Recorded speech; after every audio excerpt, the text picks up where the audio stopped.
Hi everyone, so today I'm going to talk about the difference between your six-pack abs and then your crisscross abs.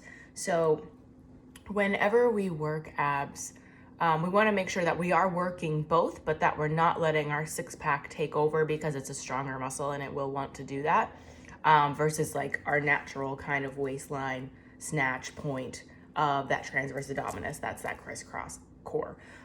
So just a few tips and tricks on how to do that. So to one, find it. What I like to do is, how to engage your core. So I'm just gonna show you. So my core is relaxed right now. I just had a good breakfast. So what's gonna happen is I'm going to instead now engage. So I'm going to bring my belly button in and up. From there, my rib cage flares out. I'm gonna push it in. So now my entire core is engaged and then I'm relaxed again. So belly button in and up, flares out the rib cage. You're gonna bring that in. That is going to kind of give you the six pack and also that crisscross core. So you can practice that standing up on engagement. You always wanna make sure you're engaging in an iso hold. So anything that's like a plank hold or anything like that, it's engaged the entire time and you're kind of breathing where you're squeezing here, you're breathing through the chest and then through the lower belly. And then when we're doing any type of like leg down or anything like that, any inhale, you're gonna relax the core. On the exhales, you're gonna do that same thing, belly button in, up, rib cage together. Now, what I see a lot when we do any type of leg down, again, here is my core right there.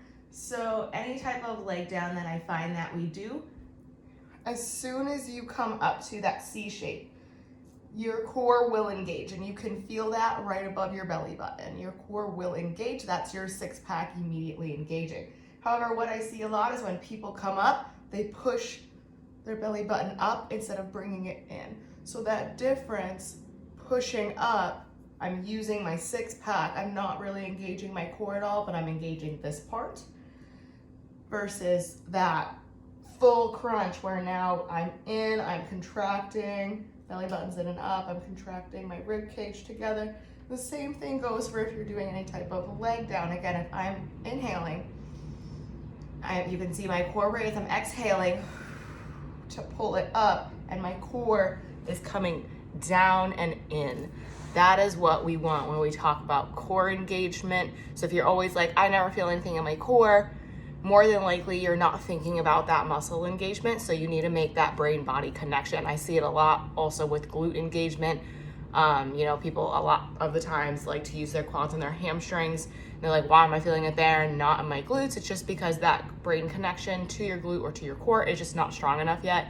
I still have to think about it a lot to make sure that I'm doing it.